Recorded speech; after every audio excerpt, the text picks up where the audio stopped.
Boy's more Robert than Jamie. Robert was a drunken fool, but he didn't enjoy cruelty.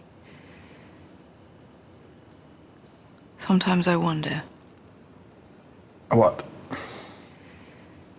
if this is the price for what we've done, for our sins.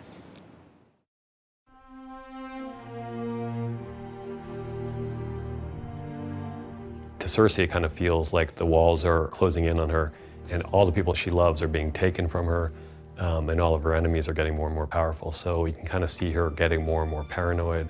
But on the other hand, it's not necessarily paranoia if you're right. And when she starts making a confession to Tyrion, I mean, this is somebody who she has a sort of a hate-hate relationship with. She really does not like her brother, and she really doesn't trust her brother. And when she finds herself in a position where she has to confide in him because there's nobody else around, that's a pretty good sign that things have gotten pretty dire for her. One of the things I think makes Tyrion such a compelling character is that he's able to see the humanity in people who don't show it very often.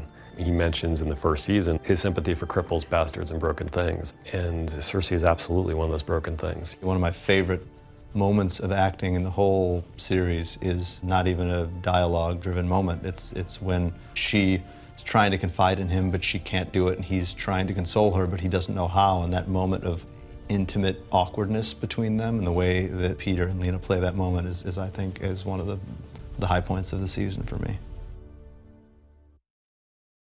Who did you say your mother was again?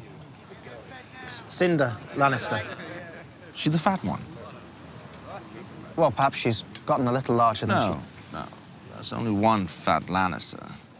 If she was your mother, you'd know it. It's easy to forget, I guess, that Jamie is this famous killer, because we haven't seen him really since midway through the first season, where he kills Jory and fights with Ned. We haven't seen that side of Jamie.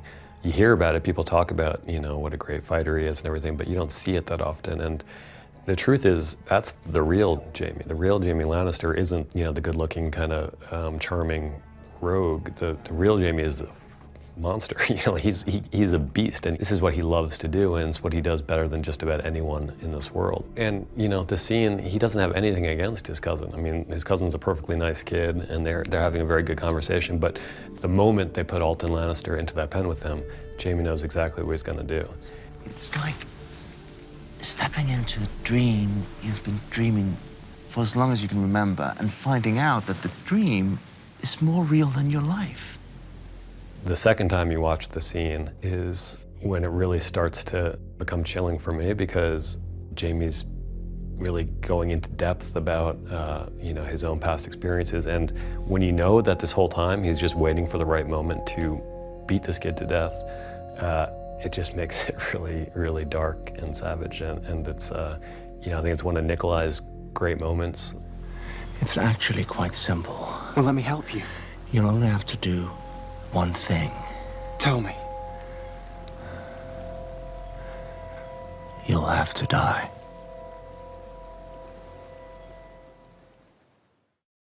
Oh, we've got a scent!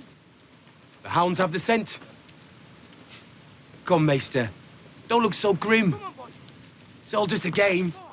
Theon is making quite a mess of things by this point. I think that Theon, the main driving compulsion at this point is to belong. And I think from the beginning, it's always been the thing he's wanted. This new way of looking at himself, this new unconflicted way of looking at himself, is pushing every decision he makes. It's better to be cruel than weak. I think self-conscious is a good word for Theon. You get the sense that natural leaders, whether it's Ned Stark or Robb Stark, there's a kind of natural confidence there, and they stand up in front of men and they expect these men to follow them, and the men do. And with Theon, there's, I think, a certain nervousness, because he's never really been a leader. Unlike someone like Joffrey, who I think you can say is a bad person, Theon isn't unambiguously a bad person in that way. His expression when he sees what he's done, you can see that it's just a piece of him dies when he sees that, and it pushes him even further into very dark psychological territory.